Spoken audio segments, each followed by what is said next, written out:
Okay, hi everyone. My name is Lizzie and I'm from the University of Sheffield, and I'm going to talk to you a little bit today about studying abroad at the University of Sheffield in the UK. Um, so first of all, I'll talk to you about why you should choose the University of Sheffield. I'm quite biased, obviously, because I work here, but it's a really great place to study abroad. I'll talk to you a little bit about what you can study, about the accommodation options, which I know is really important for students, student life in Sheffield, so what you'll be doing when you're not in classes, and then a little bit of information about applying to the University of Sheffield. I won't go into huge detail about that because obviously Holly and different people in your exchange office can help you with that. The information is there as well for you to look at. So first of all, why should you choose the University of Sheffield? Like I said, I am biased, but we have kind of world-class teaching and research.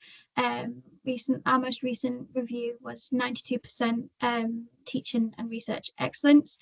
So obviously really proud of that. We're a top university in the UK and top around the world as well. We are one of the 50 most international universities in the world. So you're not just studying with students from the UK, but studying with students from all around the world. I think we have 10,000 students from 150 countries who are studying for their degree at Sheffield. About 500 of those are exchange students in a year as well.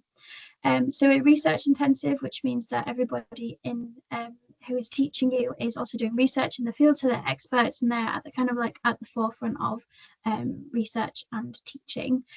We also have excellent student support.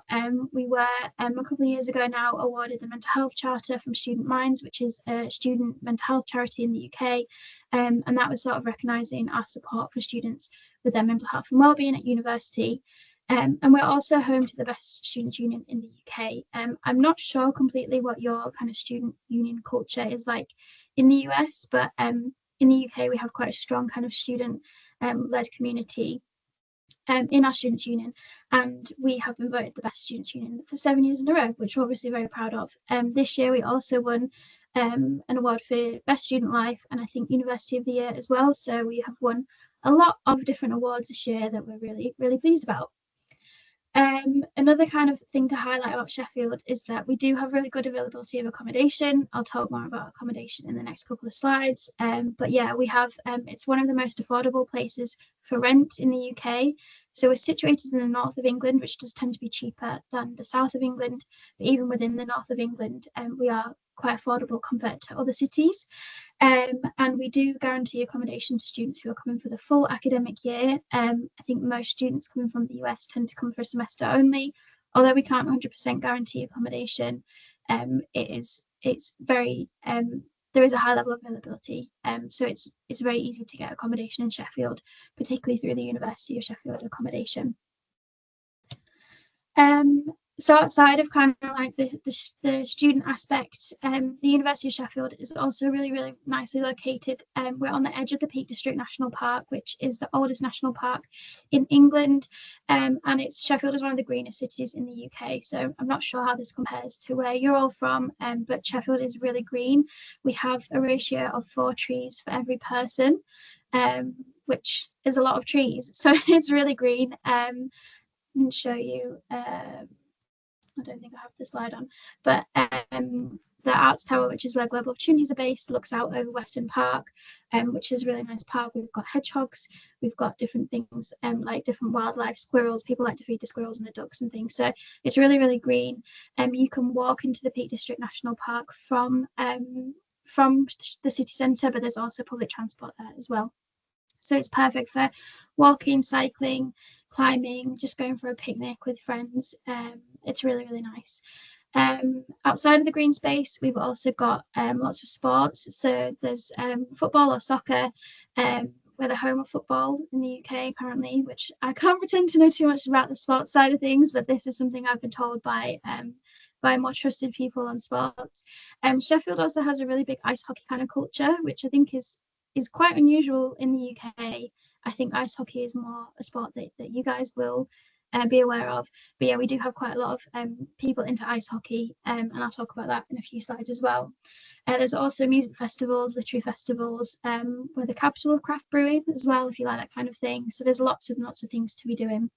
Outside of Sheffield, we are in the heart of the UK, so it's really easy to get to other places. London is direct on the train within 2 hours, and it's also easy to get to places like Manchester Airport if you do want to kind of explore the rest of Europe while you're in the UK.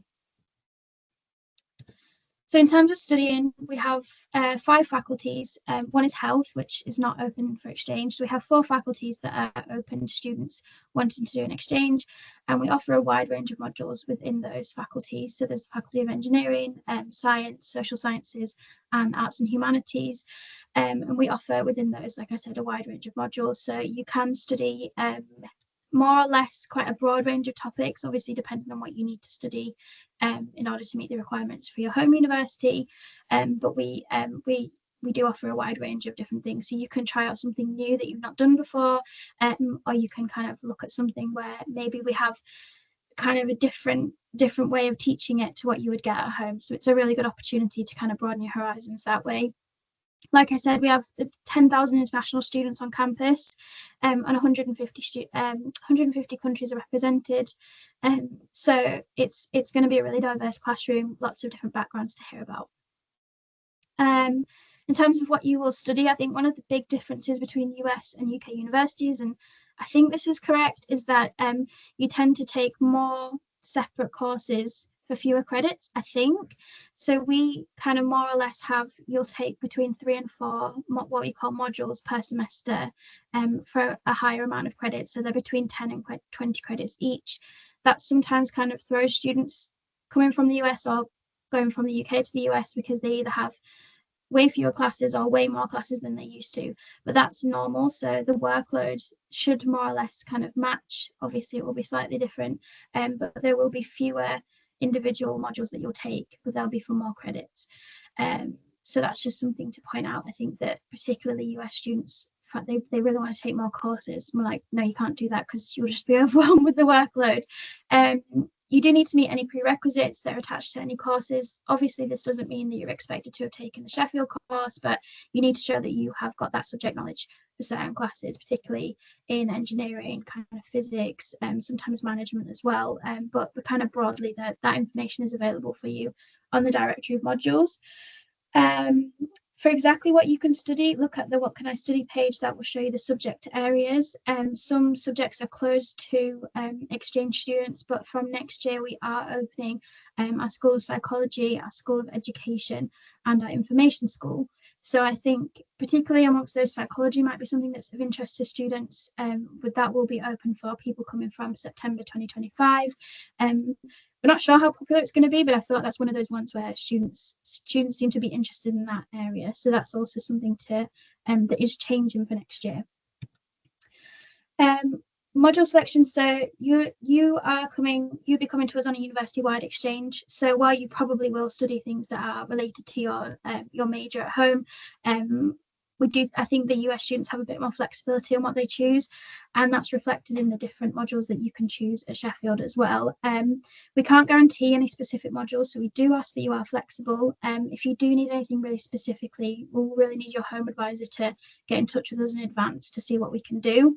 I don't know if any of you will be studying architecture, but if you are, you will need a portfolio as well to submit if you are planning to take architecture modules. So onto accommodation. Like I said, 4-year students are guaranteed accommodation if they apply by the deadline.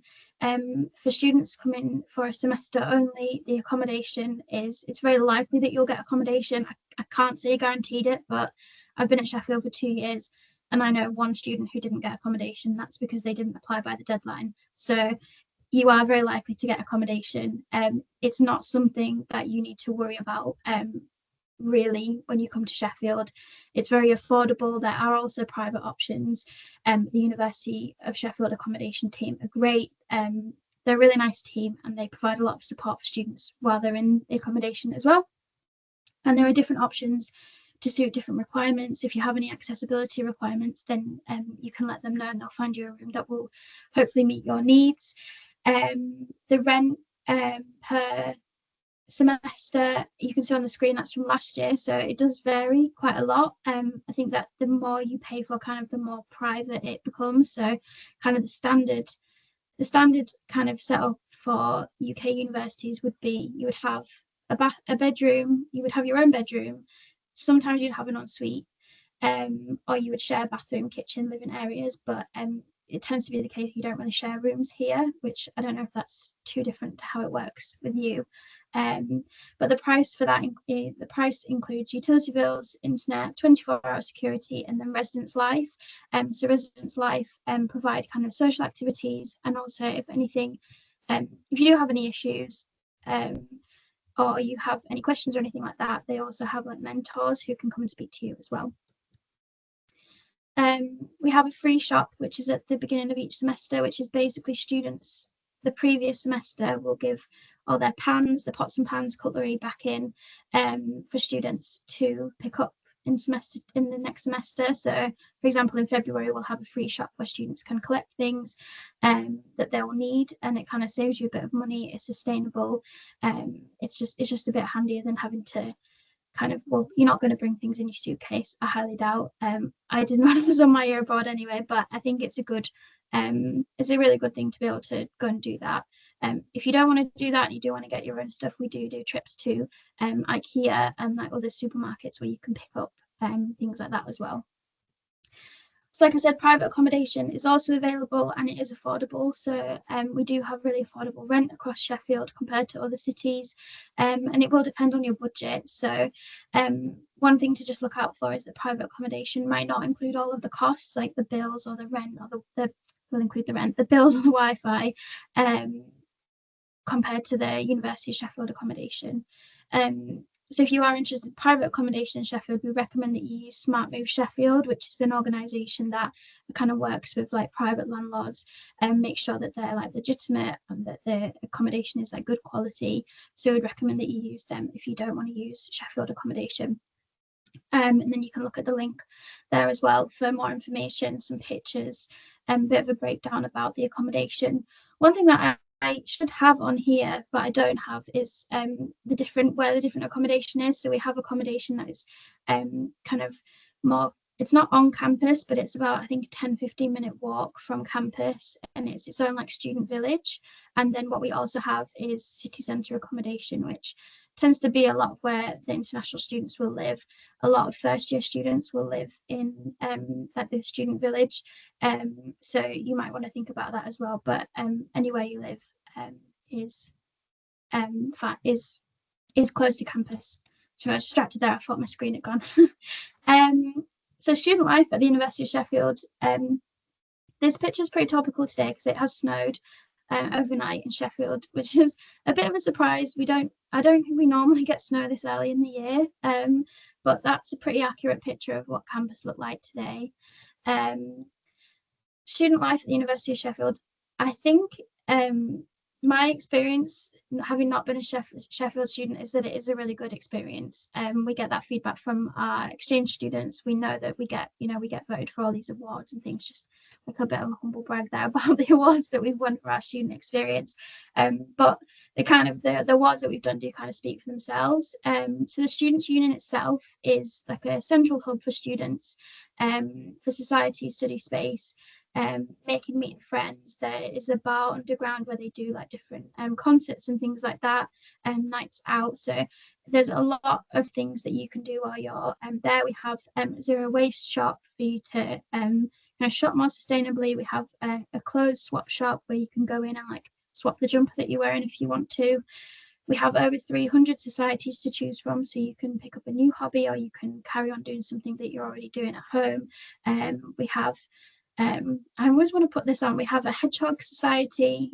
We have a duck feeding society. I think the duck feeding society actually has a waiting list. So we have all these very like cute kind of wholesome activities, as well as like academic societies, faith societies, kind of cultural and national societies. So we have an Afro-Caribbean society, Jewish society, Christian Union Society, there's an Islam society as well. So there's a lot of things, like if you are religious, or if you belong to like a specific culture or nationality, there's a lot that you can get involved in.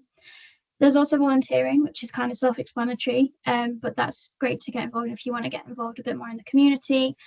We also have languages that you can pick up or continue learning if you're already learning them at home. And we have a religion, belief and no belief centre, which provides support, I think, mostly to people who do have a religion, but it's also there for people who might be an atheist or agnostic or something like that as well. One thing I did want to highlight, I feel like this is of interest probably to students from the US, is that we have a varsity every year between the University of Sheffield and our like rival university in Sheffield, which is Sheffield Hallam University. It's a very friendly rivalry, I think. But every year we do a variety of different like sporting competitions. So there's things like I think regular hockey, soccer, what else is there? Netball, all different sports. And the big one is ice hockey. So I mentioned before that ice hockey is kind of strangely popular in Sheffield compared to different places in the UK. But we have a lot of regular ice hockey matches, and then the varsity builds up to, I think it's like March or April, where there's a huge varsity match between the University of Sheffield and Sheffield Hallam, which I think you have to kind of go and see that if you're here, whether you're into sports or not. It's kind of like the school spirit and things like that. And I think it's really nice, and campus is really, really alive at that point of the year. It's very hard to get a tram anywhere during that time because it's so busy, but it's really nice. So I'd recommend that if you're here in second semester as well. Cost of living, I have touched a little bit on this, but cost of living is relative to other places in the UK is lower. I wouldn't say that it's low because everywhere is really expensive nowadays, but it is quite an affordable city compared to other places. There's obviously still costs to consider. So you've got all the costs associated with actually getting here, any visa fees, anything like that, the cost of accommodation, the general living costs. I didn't put a specific figure on the screen because I just think it's so subject to different students' like expenses and budgets and lifestyles, but there is a link on that you can follow to find out kind of like what is estimated per month for groceries, for your phone bill, for things like that. If you're doing anything that involves a field trip in your module, that might be kind of an extra cost, and then all of the other extracurricular things. I would say, like, obviously, you know how much you spend when you're at home for the semester. I would say probably you will spend more because you're going to be wanting to make the most of where you are, especially if you've not traveled in Europe before. I did my year abroad in Mexico. I spent a lot more money than I would have done at home because I wanted to see as much of the country as possible, and it was huge compared to the UK. So I spent a lot more money than I would have done in a normal semester. I think the gym memberships are normally kind of included for US students, so there isn't a cost. We do have a cost for our gym. So you can sign up for like a membership if you want to, or you're here. If you do join a sports club, you might need to get a membership, but that's obviously, that is an additional cost as well. So you can look into that if that is something that you will probably want to get. And here's a nice quote. This is from a student, I think they are from the US. They came last semester. And I always say this, but they really sum up exactly what we want students to get out of their experience, which is that they're supported, they think everybody is friendly. The transition when they get here is quite smooth, which is obviously great. We hope that students will feel like that. We do provide as much support as we can, and we really, really genuinely love having inbound students on campus. And hopefully you'll feel that when you get here as well. This is from our welcome event in February this year. We do a bit of a quiz. The prize is a really big bag of Yorkshire tea, obviously. And we do like little things like that as well. We also do a leavers event, which there's another quiz. We just really like quizzes. So we try to have a couple of touch points with you at the beginning, during, and the middle and the end of your exchange, just to make sure you're getting on okay. We have drop-ins, which I think it's right at the end, but we do drop-ins throughout the semester if you have any questions, if you have any concerns about anything. And like I said, we kind of are the central point of contact. So if you do need anything, you're not sure who to go to, you can come to us and we will point you in the right direction. So very briefly on how to apply, and you can kind of look over this at your own time. This is the application process. So there's I've broken it down to 6 steps. It probably will feel like more because there is a lot of admin involved in studying abroad, but it's worth it, I would say. So speak to your home exchange office about how to be nominated. Once you've been nominated, we'll contact you with information about applying. We'll then provide you with a bit of a guide about how to apply. And then either in July or December, we will do a session kind of telling you about what you need to prepare before you actually get here. So hopefully at that point, you'll have your offer. English language requirements. This has changed a little bit very recently in a good way, which is that anybody coming for a single semester now doesn't need to have a specific language test. So this might not make too much difference for students in the US. Probably most of you speak English as your first language, but we no longer need any like kind of official confirmation. We do just need your home exchange coordinator to confirm that you have at least B2 level English. If you are coming for a full year, you do need to meet UKVI requirements, so you need to look into those and make sure that you meet those. But yeah, it's slightly more straightforward English language requirements than we've had in the past, which I personally am very pleased about, and hopefully it will be easier for all of you as well. Academic requirements, we asked for a minimum of a UK 2.2, which is approximately 2.7 GPA, and I think that is specifically the US GPA as well. It doesn't mean you can't come if you do have a lower grade than that, but we would check with the school that you wanted to study in, and you might need to take lower level courses as well if that does apply to you. But your home uni should get in touch with us about that if necessary. Yeah, more information on entry requirements you can have a look at. I already mentioned that architecture students need a portfolio. Just because sometimes students don't realise that, and then we can't accept them. It's kind of like an auto reject if you don't provide that. So it's really important to keep going on about that. But yeah, you can have a look at the academic requirements on the links that are on the PowerPoint. We have, how many do we have? I think we have 10 student ambassadors who were abroad last year. 2 of them studied in the US. You can talk to there's like 8 others plus students who are currently out there, and Joanna is currently at Buffalo. So these are the 2 students that have or are studying in the US. Obviously not exactly Texas, but they might be able to kind of provide any advice on the differences between the US and the UK systems. Anything about getting used to time difference or things like that. So I would recommend that you speak to those students if you're interested. We do have students we have 2 inbound students as well who are inbound ambassadors who you can speak to maybe about what Sheffield is like if you're not from the UK. So definitely make use of those. They're really friendly and generally quite quick to reply. So definitely make use of the student ambassadors as well. One final slide, and this is literally all I have to say about this, is that we are planning to run a summer school in 2025. This is really new. This is the first time I've included this slide. And this is all I have to say about it, unfortunately, at this point. We are kind of getting as much information together as we can. It's expected that we will have summer school in management and also in architecture. But watch your space if you are interested in coming to Sheffield for a shorter period. I think that'll be between 2 and 4 weeks, and that will be over summer next year. So when we have more information about that, we will share it with all of our partners, and you can ask about it if you want more information. So yeah, any questions, you can email us, visit our website, and do talk to our ambassadors, because you can listen to me talk about it for ages, but talking to students who have come here or who have studied here is really a really great way to find out more about it. And yeah, that was the first and last time we got our welcome picture outside, because every other time it's rained. So fingers crossed when you come, it will be sunny and we can take a picture outside. And yeah, that's it from me.